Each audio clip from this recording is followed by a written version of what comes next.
just for a few minutes, minute, maybe two. And you may be so brilliantly awake you can't stand yourself. Or you may be so lost that you just can't imagine why you spent this fortune, except the food is great, but you're not getting anything, right? And everything in between. The deep listening is an immediate entry into who and what you are, and is always available. And it needs no language, no description, and no ego that is getting it or is so brilliant you can't imagine why people aren't going blind with your shiny brilliance. Right? It's the truth. It's immediate. It's available. It's beyond languaging. It's beyond description. I really don't care who you've seen or who you haven't seen or what kind of package you want these transmissions and teachings delivered in. I really could care less about any of that. I never really have much, but now, in fact, I say a lot, I don't care, and I'm trying to change that. Krishnamurti talked about, I don't mind. Isn't that cool? I don't mind. Minds can have whatever their experience and projection and life history, and come and project on others from that. And that's all that means. It means absolutely nothing. That's freedom. That's freedom. So you find, even though I'm yammering on, that if you open who you are, it's not like you're an ego that's trying to find the right position or finding the right orientation. It's as simple as relaxing the habitual contraction called me. And believe you me, next to the suffering me, the spiritual awakened me is the two greatest obscurations, and they're equal. They're equal, actually. And what I mean by that, there's something that collapses around and contracts, and then only what it has known, and then influence from the childhood, the past, the karma, the whole gamut of influences. And then it lets out this little tiny squeaky truth, and that's what you identify with. And you also you identify that for everyone else too. Now, you all know what I'm talking about, because it's just how it works. It's just how it works. But the simplicity of the deep listening, and not the linear listening. I don't know if anyone heard the guided meditation that I attempted to bring forth. It's not a linear listening. It's an encompassing listening. And all of these sounds are happening simultaneously in the same open field of being. It's that simple. And if you have a practice, and I highly encourage practice, and if you're wired up, maybe you're a meditator, practitioner, maybe you're We were sort of exploring a little bit last night. There's deity practices, there's mantra practices, there's movement, exercise practices, qigong. All of that's wonderful because it's a practice, right? You learn to play soccer, you go out and you kick the ball, right? But in this world, though I've had many practices through time, my life is my practice. This moment is the practice. This deep listening is the practice. And like anything else that you practice, you start to discern what is loving awareness and then what is a spiritual ego's approximation.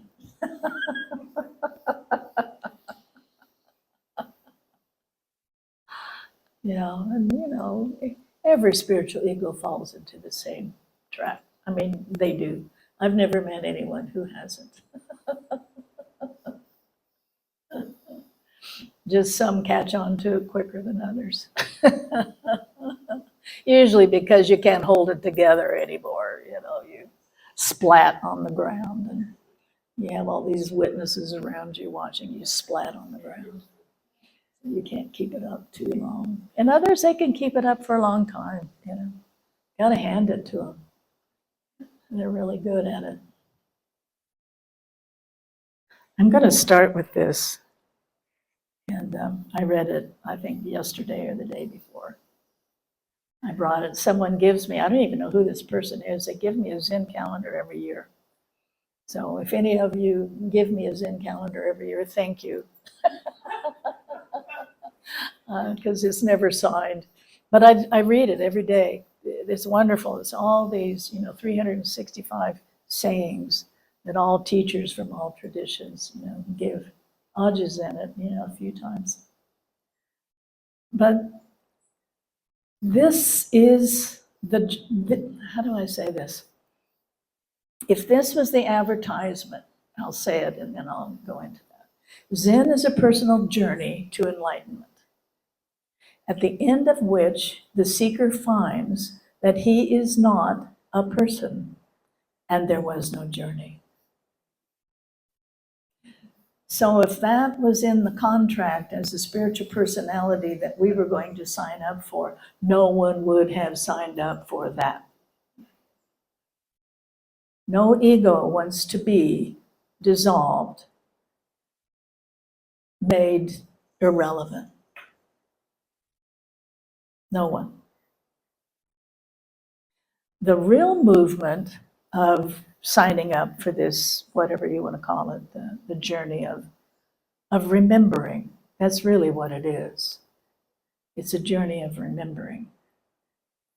But most of us, well, let's go back.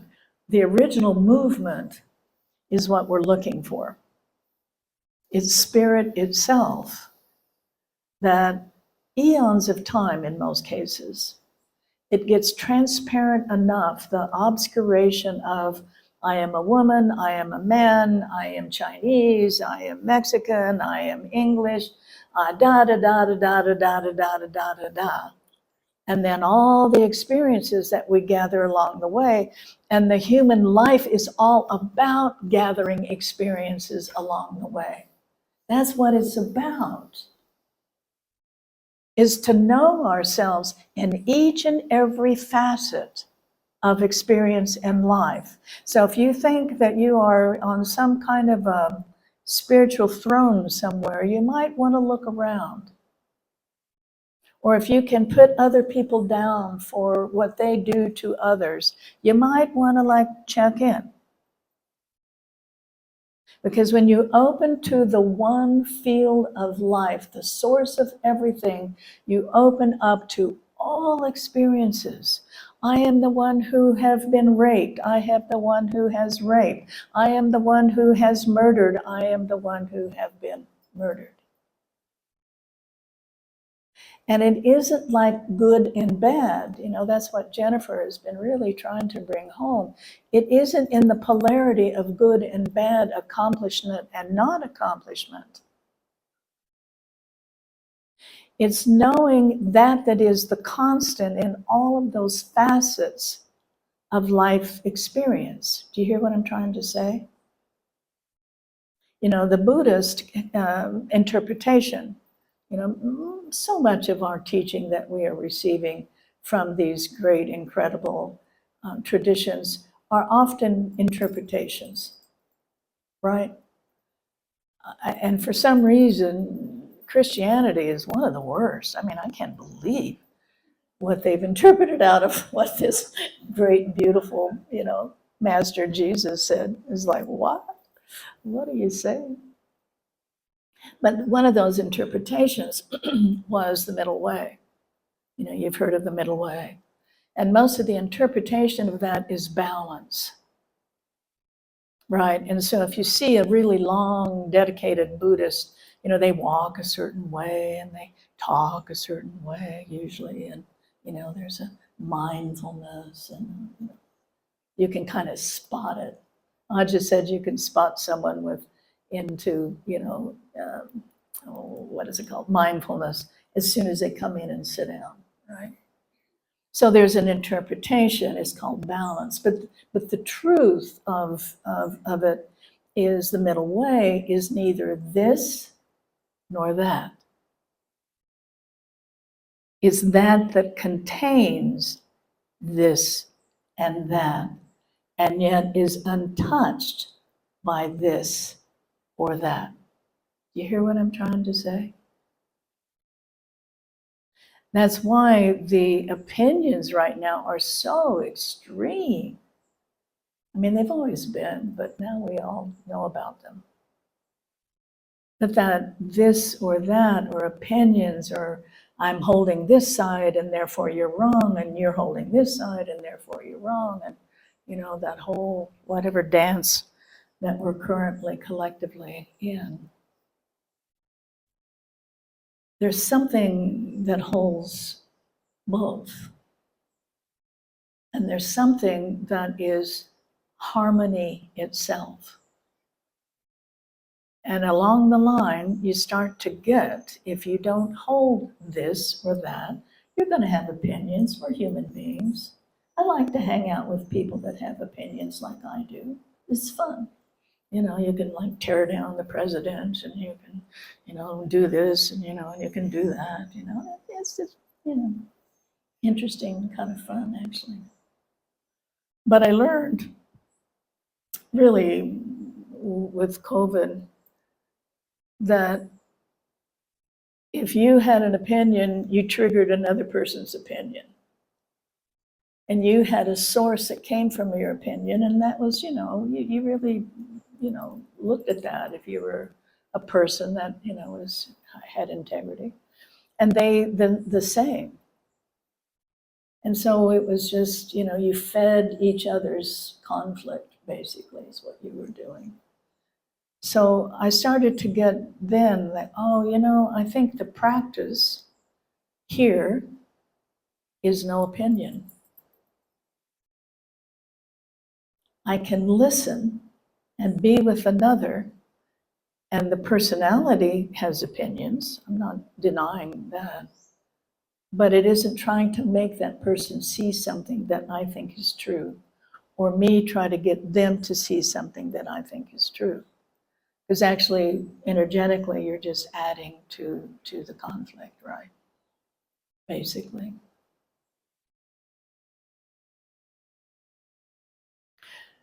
So the using life as a practice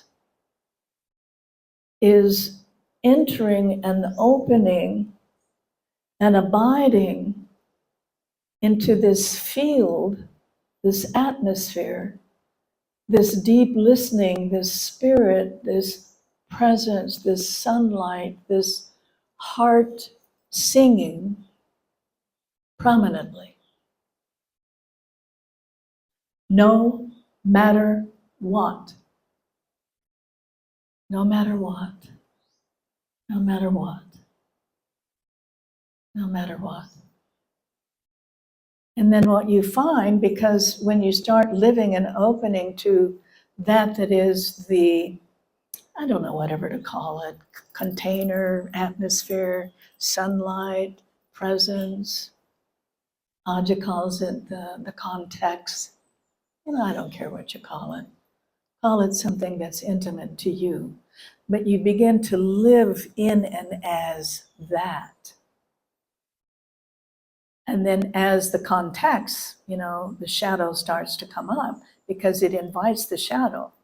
Jennifer was saying that, you get the searchlight out, and sure enough, it's going to bring up all of the anger and the trauma and the shame and the rage and the whole works, baby. The whole works. And it isn't that you're lost it or you're being punished. It's just that open, vast, unfathomable love that is unconditional, beyond the mind can't even slightly conceive of the unconditionality of this love. It can't even subtly conceive of it. It's so vast, so complete, so total.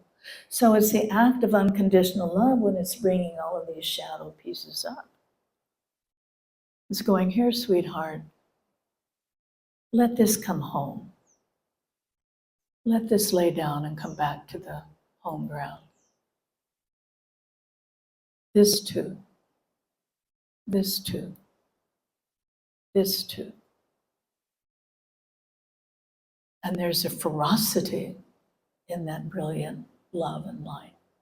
A ferocity. Don't kid yourself. That's when so many turn back. It's too much. Not a part of my spiritual personality. I'm exaggerating. Not a whole lot.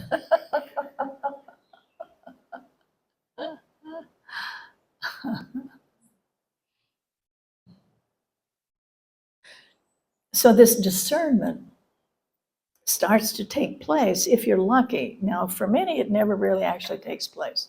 And that's just how it goes. It really never takes place, this discernment. But if you're lucky, the discernment starts to take place when spirit or loving awareness or the holy presence, whatever is that's wanting to come through this persona. It doesn't need to become awake. It doesn't need anything. But for some reason, some mysterious, unfathomable reason, it starts to want to know itself through each and every creation that it has made possible. You would not be here if it were not the holy presence that's enlivening you. It's allowing you to have this beautiful dance called the human and horrible, beautiful and horrible dance called the human experience. We're going, where is it? Where is it? I'm not awake. I can't see it. Da da da da da. And I'm making fun of myself and everyone who's ever started the journey. And it's going, well, it's shining through your eyes. It's breathing your heart. It's like, allowing the cellular construct, call your body, to function. You might want to look there. I never thought of that. I'm going to do 100,000 prostrations first. I'm making fun. There's a reason, but I could never make myself do it. Jesus.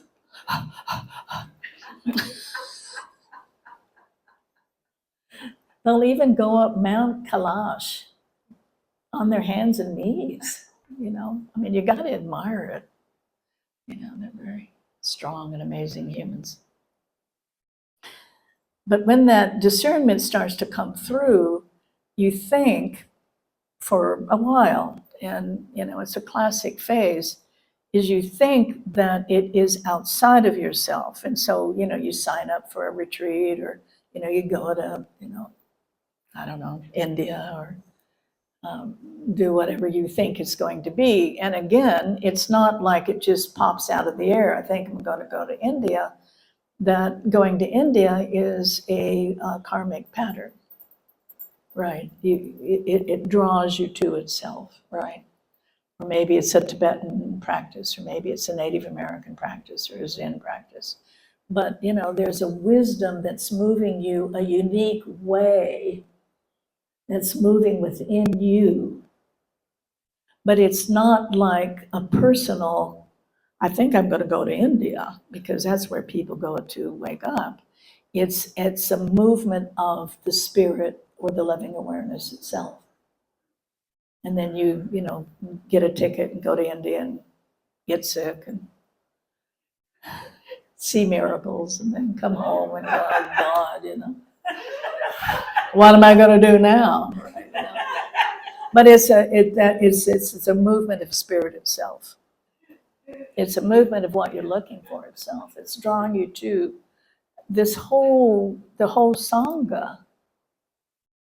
Most of the people that I've run into through the years, and it was way before I even knew what a Sangha was, I knew those people. I had been with them before. They were familiar. And now that sounds goofy and airy-fairy in our particular culture. That was the way I lived, the way I functioned. So what I'm trying to say, it's all the wisdom of your karma. And karma isn't bad that you have to work through. Karma is just the uniqueness of how this composite called me is made up. And so different teachers that you relate to, different people and sanghas, different traditions, all are a part of this wisdom that's running actually the life. But for a long time, you really think that it's you, the me-ness, that is choosing certain things, and then maybe choosing certain teachers, and it was a real bummer, you were really misused in certain ways. But it isn't like it was your fault. It was just that had to be played out, whatever that was. You just get to, all of a sudden, it's like you're not being run by this spiritual ego or, any ego. You're actually being moved by what you're looking for, by wisdom itself. That's the discernment. And then it starts to dawn. Richard gave me a wonderful gift many years ago. He's given me many, many gifts, but one of them was the ox herding pictures. Have anyone heard of? I just think it's the most amazing spiritual map there is on the planet. No one ever is even interested in it. Richard and I are, hey, what's that? How are you doing with, the ox herding pictures?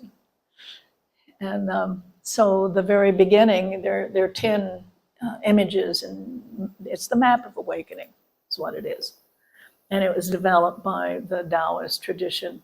And then as it moved, there were, 8? And then it moved to Japan. And the Zen folks then evolved it into then 2 more. And I think that's a beautiful teaching too, because we tend to think it's like set.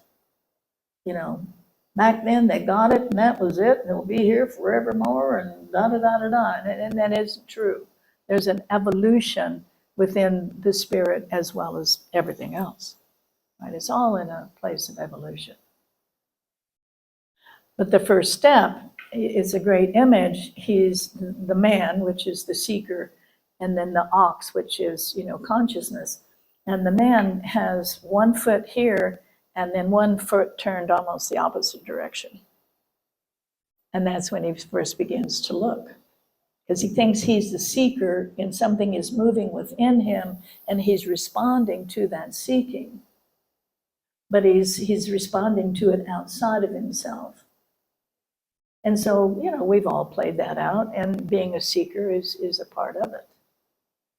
And then, eventually he grabs the tail of the ox, and he's getting control of it. Meaning you're starting to get that it's within you. You're starting to understand That it's not just, it just falls out of the sky someplace and you go, well, I think I'll go to India or Japan or something, you know. It's actually what you're looking for that's calling. It knows the way knows the way. And so it goes through these, you know, sort of different phases. And then the phase that, you know, we all love. I mean, it's so good. And the image is the man, the seeker, and he's on top of the ox, and he's playing the flute, right? That wonderful, I've got it, right? It's the best experience in the human array of experiences. Right. I don't believe the stories anymore. I found out that it actually is within me. It isn't something outside of myself, because I've tried everything and it never really works out. So finally, you know, bong, bong, bong, bong, bong. I get it. And the flute, you know, da, da, da, da, da. And a lot of the teachers who really know what they're talking about, and a lot of teachers really have only gone so far. And that's great. You know, there's no problem with that. But the teachers who really understand what we've all signed up for, which is there is no journey and there is no person. That's what we've all signed up for. But if you can, stop on the ox playing the flute. I mean, and they mean that. They mean that. It's a hell of a lot easier and simpler. And, you know, and for some reason, you can't hang out there forever. I know Ajoya says it isn't a matter of, you know, when or if, it's a matter of when. And if you want to, you know, put 100 or so more lifetimes on it, fine, that's no problem. Do that. But eventually it will know itself through the human being. That's the eternal knowing of itself. It will know itself.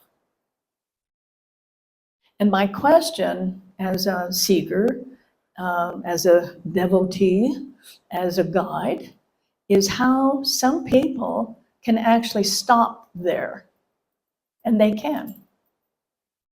And it's actually kind of a groovy life.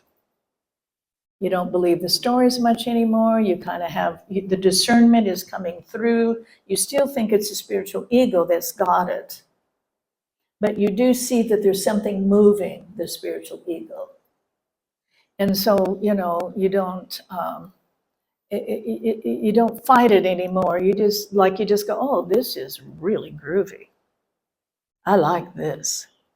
I've looked for this peace of mind all of my life. But what my question, it's never been answered, is why for others, and it isn't a higher or a lower, it just seems to happen, is you don't get to stop there. You just don't get to stop there. Something moves you deeper. And something moves you in a more of a, I don't know what the word is, a dissolution or being absorbed out of the sense of the person, the spiritual person that's getting it and now doesn't believe the dream anymore to a great degree. And actually, you know, is usually does is of benefit in the planet in some way. Or they just so to heck with it and go garden. I mean that. They just go, well, you know, I like dahlias and roses and I'm happy and God is good and I'm not making fun of that. That's an okay thing. But something, and it's mysterious, it's again, it's the pure spirit, it wants to know itself completely. And I always think it's just a matter of transparency, and what I mean by that is often you'll come into a certain incarnation, and we see that with a lot of the babies now and a lot of the young children. They just kind of know it. They don't have to work through what many of us did for decades. Liberation, going through the patterns, going through the places that have not found their freedom. And for many of us, I mean, it's been decades that we've worked with this sort of the clearing, the liberation. Here, that sitting on the ox and playing the flute has been pretty short. I've talked to people that's hung out for years there. I go, that'd be great, but it never has been that here. There always would be these great openings and clarity and seeing, and it's just what I've always wanted. I came in, there wasn't anything really I wanted in life other than to know God. That's the only language I knew how to describe it. So with those places of clarity, it was just nothing better. I mean, it was undescribable. It was just so glory, glory, glory. And then whomp. Another layer of hell. But at a certain point, again, this discernment, the discernment is the spirit is celebrating the deep shadow coming forth. The person is, and the spiritual person at a certain point really doesn't want to see it. They've done all that work, or it's just too painful. And so then you put all sorts of spiritual idealism and experiences, and you manage it. You become a good spiritual manager. And of course, you project that on everyone else too. Well, if they only knew what I knew, they wouldn't have to suffer like that. We say that quietly and subtly, of course. You would never want anyone to know that's what you really think. But there's a shift somewhere along the line, and the shift is awareness, loving awareness, wants to see the shadow and welcomes it and almost calls it forth. Because the loving awareness is all that is not of itself, welcomes it to come back to the home ground and dissolve back into itself. That's the movement of loving awareness. So you start, that discernment moves from being a good spiritual person, going through very difficult layers of liberation. Don't kid yourself. Sometimes people, they kind of luck out, they've sort of burnt up a lot of karma and they come in here and it's a pretty easy path. I know I read somewhere where Ajah's father said, Ajah was born smiling. He was just born smiling. And both he and Mukti's his wife, and they used to do a very short period of time, like one-on-one. They had like a little office and they met people one-on-one. And of course, Ajah's was so booked for 6 months, no one could ever get in. And they just quit because he was exhausted.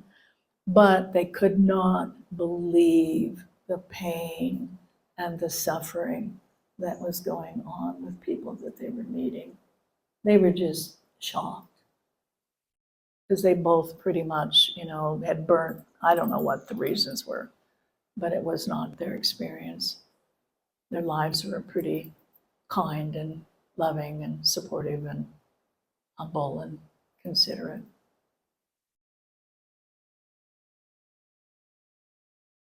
So even though the discernment shines through that this liberation is a good thing, that the brighter your consciousness becomes, the less obscured consciousness is, then the more it sees, the more it shines in the dark corners. and something knows that this is love, this is a good thing, but the personality doesn't like it at all. And it can be very, very painful for many. It was here in places, it was just like, oh my God. But something wanted to know itself more than to project it or deny it. As a spiritual personality, I have two strengths. One is my devotion, and the other is I show up. Those are good things to have. And showing up, I mean, if something comes up, I'll look.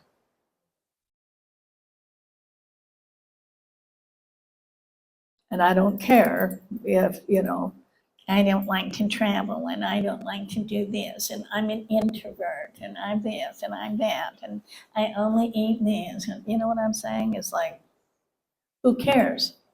You can have all of those ideas and you can have all of those preferences. That's fine. That's great. We're human beings. But what does that have to do with you awakening? Do you hear what I'm trying to say? It has nothing to do with this self-realization. Those preferences are great if you can pull them off, and if you can't, you move because God is moving and asking.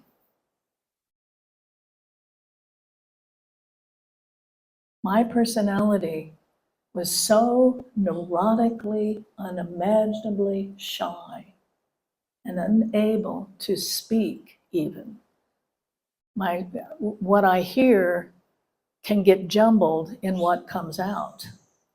It's some kind of I don't know what it is. I just have always had it. So this is what I do. But it wasn't Sharon that was unbelievably, neurotically shy and insecure, or God knows what all the descriptions were. Abused, ignored, sexually abused, never confirmed, appreciated, even spoken to or touched, has nothing to do with the illuminating force that illuminates his life and shines through and wants to know itself through this conglomerate called me.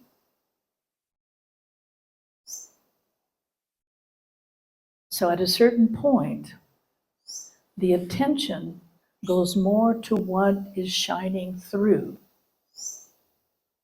And then the deep patterns, and often the very seeds of the shadow, are drawn forth. But it's now seen from loving awareness. That's the discernment. It's shifted. Do you hear what I'm trying to say? I started to just observe in the Sangha.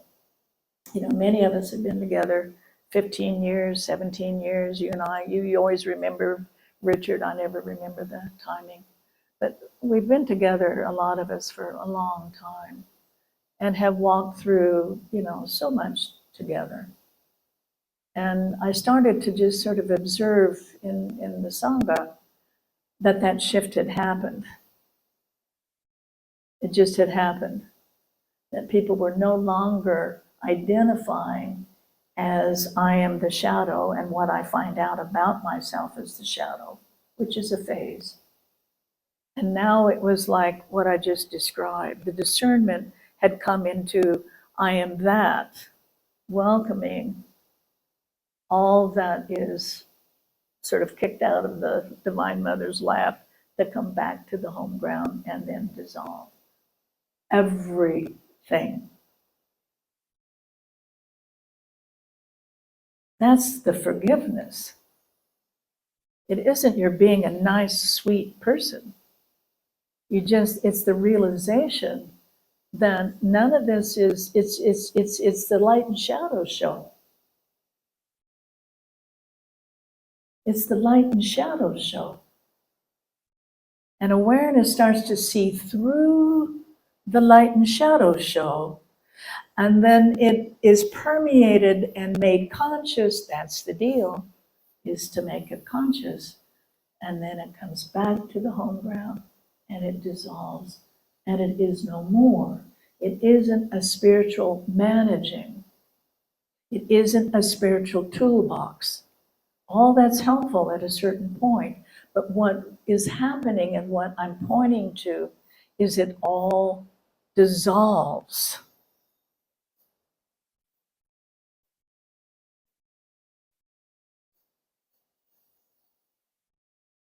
Free. You're free. And you're going to be a human being. Because for whatever reason, this humanness just seems to hold its own flavor.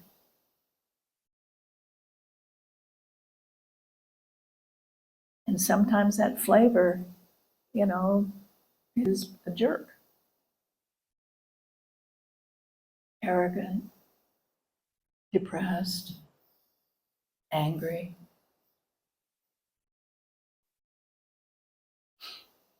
On and on and on and on. But if you notice, it just arises and then it dissolves. There's no stink afterwards. And if there's a stink, then this loving attention, this loving awareness goes to it, envelops it, permeates it, inquires and welcomes it back to the home ground.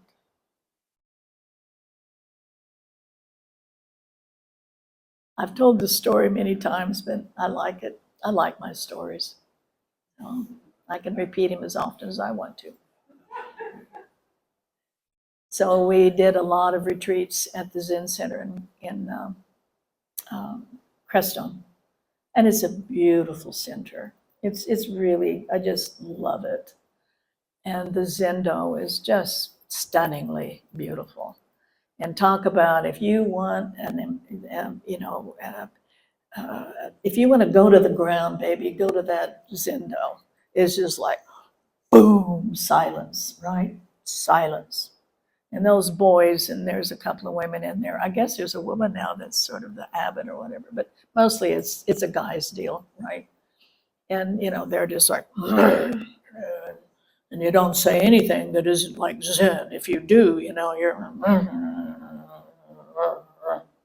but it was just wonderful. I just loved it. I loved the mountains. I loved where we met. I loved the Zendo, I loved the guys, they're, through the years, you develop these relationships, and they thought we were pretty flaky, but we were silent. That was cool with them. They didn't have to listen. They would have like the men's sexuality group or something. So here we were silent, and the men's sexuality group, was not silent. So anyway, they liked us. And so there's this guy, and he was this master chef. He had trained under Deborah Madison. He trained under, who's that famous woman, Alice Waters? He trained under Alice Waters. And at age 19, he went to Japan. He just, again, that movement within him, the way. And so he went to Japan at age 19, and he said, and he, studied Zen very intensely with the Japanese masters. But he said he was very lonely because he couldn't speak the language. And so eventually he came back, and then he was part of the forming of the Zen Center was Suzuki Roshi in San Francisco. So, and he was an artist, a beautiful artist, and he was an amazing human. So he would fix these extravagantly amazing, wonderful meals. We would just go, let's see, about 12:30, okay, let's go. And it would just be incredible. And he would lay it out, and he would be gorgeous, and everything would be set perfectly, whatever.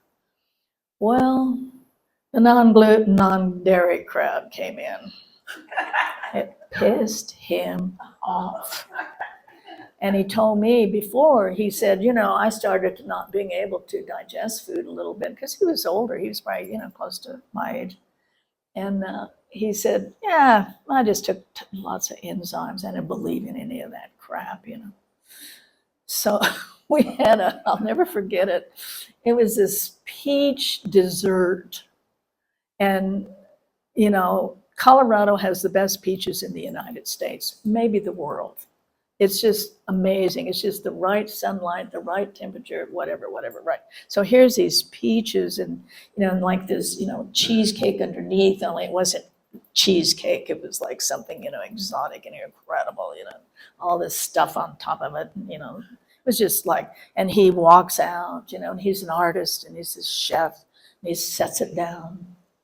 And then for the gluten-free crowd, he gets this bowl and he kind of cuts it up halfway, and there's no sugar, there's nothing on it. He just goes, boom. Now, which one would you choose? Well, unless you have celiac disease, you can handle it if you take enough enzymes, right? You can survive once, with terrible gut aches and, blowing up, and, but you'll do it, right?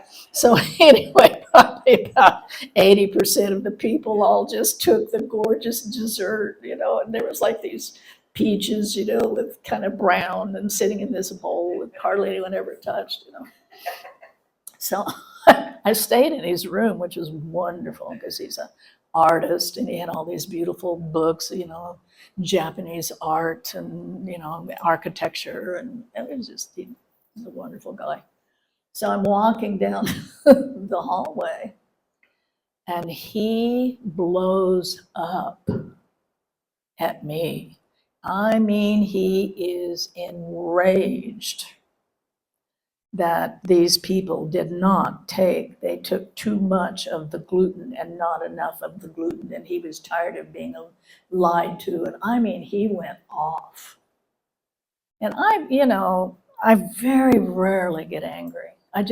My family, we didn't speak to each other, but we weren't yellers, and we didn't yell and scream and throw fits. And so, I'm not much around, anger. And all of a sudden, and my hair, I mean, it was that intense. He'd been a meditator since he'd been 19, right? He had some power. And I just went, well, we'll talk about that. I'll bring that up. And it was done, and there wasn't a stink, any energy, hovering, nothing. Clean as a whistle. And that was a really great teaching. That was a really great teaching. And afterwards he came up and he said, I'm sorry, I apologize, And Christian, I don't remember Christian's spiritual name, but he said, well, we try to keep Dan away from the people. But we don't always pull it off, But that's what I mean, you're going to be a human being. And that's what is so difficult. And I'm late again. That's what's so difficult is when you think you're a spiritual person, then you have these idealisms and these trainings and teachings, and they're all meant well, that in most cases you just don't live up to. Someone like Anandamoyi Ma, she pulled it off. But she's a Christed being. And so, there's these rare. I saw Nate as a 50th anniversary present gave me, and he thinks like flowers are just a waste of money, man. They just die. But he knows I love flowers, and so he got me this massive bouquet of white lilies and a CD that all of Anandamoyi Ma's devotees had made up. That was my 50th anniversary present, or my 50th birthday present. But anyway, so I watched it. I was ironing. So I watched the Nanda Moyama, you know. And she just says, I am always in being, not becoming. But the human experience is in being, but always in the becoming, right? So as long as you're living in the becoming, that's the whole point, is for these very deep-seated patterns that you harm yourself or you harm others. And we do that all the time. We really do. So in the becoming, it's the seeing of that. And it isn't like a judgment, it's just the seeing of that. This is why we're here, is to know who we are and to what has not been resolved, that it can be then resolved. This is the stage. What is that, the Shakespeare? You know, I put on my role, my mask, my costume. I walk out on the stage of life and I play my role out, and then it's over and I go back. This is what this is. So the discernment in the being or the becoming and in the being is a vital piece. And frankly, many, many, many do not actually see it. They really don't. They just see it for a little while and then they add it to their spiritual accomplishments. Do you hear me? But what happens, and I can only report experiences here, and you know, I've read probably 2,000 books. They all say the same thing, every one of them. They all discover the same place, is there is a literal absorption and disappearance of the separate sense of me. It does dissolve back into the home ground. And then when the Sharon-ness or, you know, the Lisa-ness or the Richard-ness, when it's called forth, it comes forth and it plays and it enjoys itself as a human being. And it's natural. And, you know, I've heard Rabia, I have a really strong connection to Rabia, an early Sufi saint. And, you know, they said she smelled, hardly ever bathed. She used like a brick for her, you know, pillow. And she was a prostitute for, you know, most of her life. And she was one of the greatest awake beings maybe recorded. Or someone else, you know, they're all Jean Klein, you know. I mean, that guy was snazzy. I just loved to watch him walk in the door. So it doesn't matter. Spirit-filled human looks like this. Spirit-filled human looks like this, like this, like this. It cannot look like another. But the joke that finally you get in on is there is no person. And there never really was a journey. We all come back to what we have always been, forevermore. And the journey, or the unfolding, that's the more accurate description, it never ends. You know, it's like Jennifer's using the word freshness, you know, you can use the word now, the beginning, the beginner's mind. It's always here. And if you think you've landed somewhere, then that's going to be your obstacle. You never land anywhere. That's the deal. You've just begun. You've just begun. And sometimes it can be pretty tough. I can never remember, Jennifer's told me like 4 times what Byron Katie said. But when she would come past this shop, whatever, and I don't even have the story because Jennifer told me the story, I didn't read it. And she would be weeping. And the shop owner would say, what's up, man?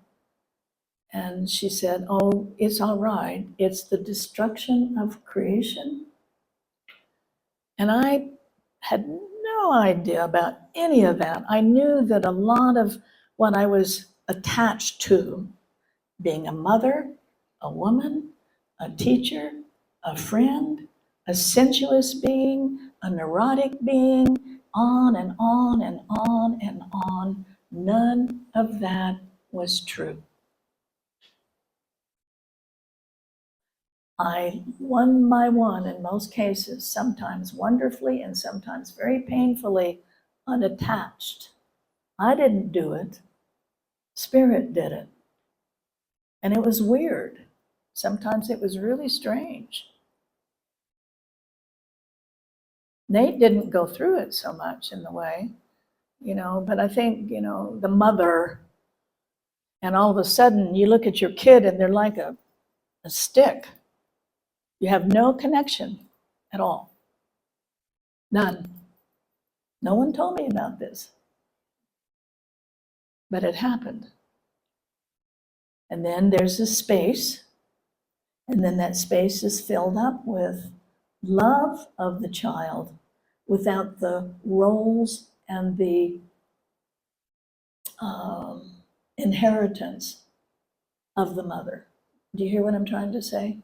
Now you love the child without, my mother did this to me and so I'm going to do this to make up, or my mother did this to me so I'm incapable of loving. All those roles, those conditionings drop away. And it can feel very strange. There's periods where you don't feel anything. It's just blank. And then, because it's the way it moves, it fills back up, and then it's without those attachments. Do you hear what I'm trying to say? Have any of you experienced any of that? It's pretty weird, actually. But then you finally get it, is like then that space that has been emptied out starts to fill back up with love and compassion and ease of being, and all is well. And some are easier than others to let go of, believe you me. So what she was saying, and that really took place in a very fierce way this winter here, was all creation, the whole world,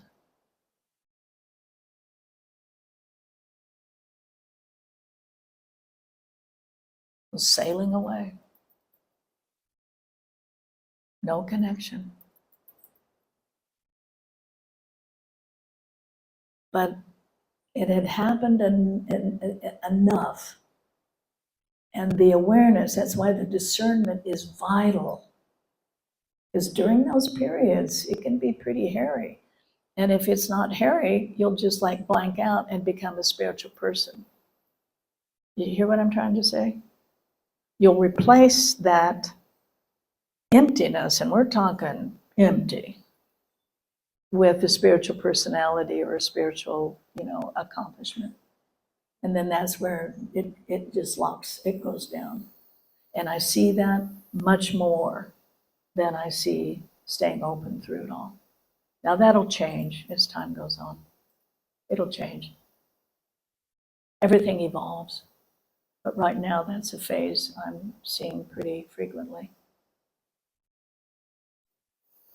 So that sounds pretty down, but actually it isn't, because then what happens is the creation of the world as you perceived it to be is dissolved. Then it starts to fill back up again with this unconditioned, unformed, no source, no beginning, no end, love. And I'm not talking sweet Valentine, ooey gooey love. I'm talking about the great creatrix itself, the sunlight. I'm talking about the sunlight. So this discernment, as soon as possible, and your meditation is a good place, and in the little, whatever you call it, when we meet this afternoon, I'll try to go through it in a step-by-step way. But the discernment is really, really important. Because in most cases, and I'd say 99%, maybe 0.9, at very deep and genuine shifts and realizations, there's still an idea, and it's an idea, that there is a spiritual person that got something.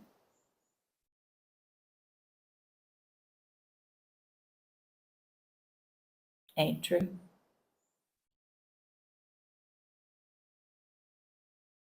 There's an abiding, a being, a living of it. But it's awareness, loving awareness all along, that has directed this journey and then dissolved that there never really was a journey. Directed this spiritual personality to certain events, teachers, people, books, and then there was no personality ever. It's a conglomerate. The Tibetans call it ornaments. Isn't that an interesting view? Ornaments on consciousness. I think that's a really perfect description. It just was placed there.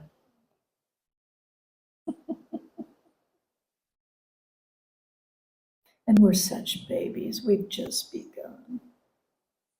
We're such babies, really. And that's okay. Before it wasn't even talked about, except in special situations and whatever. We are so lucky.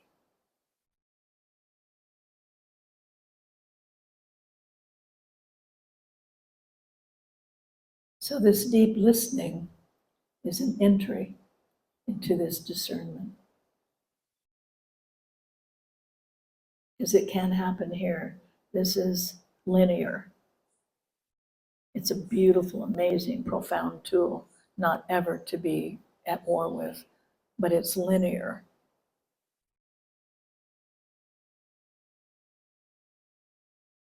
You are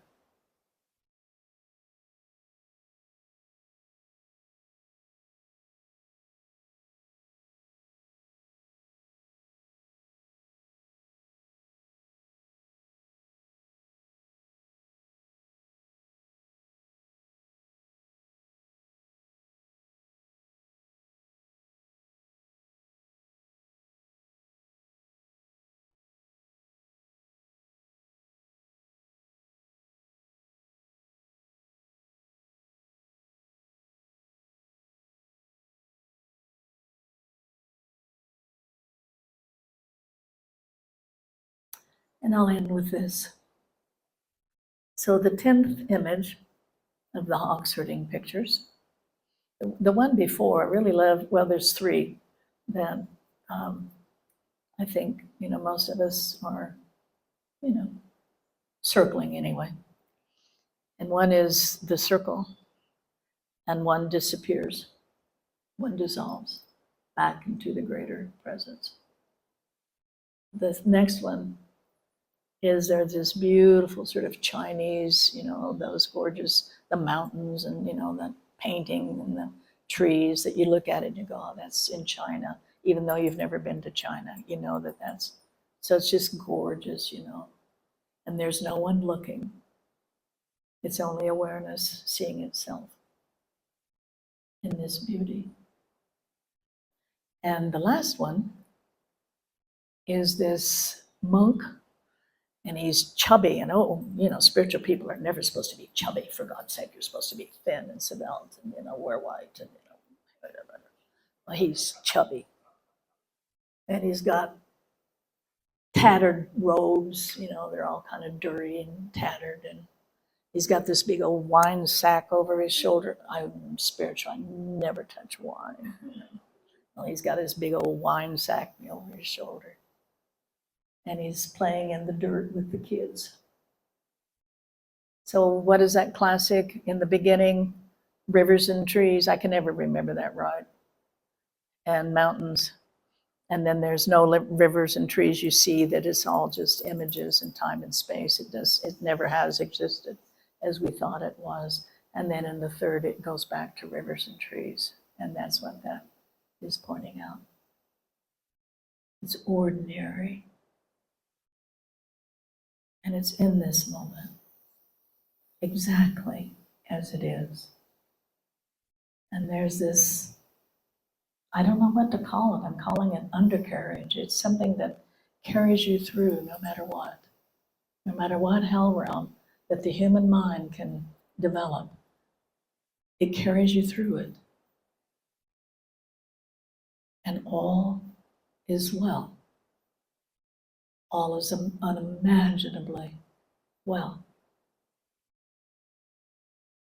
All is forever, unimaginably, and eternally well.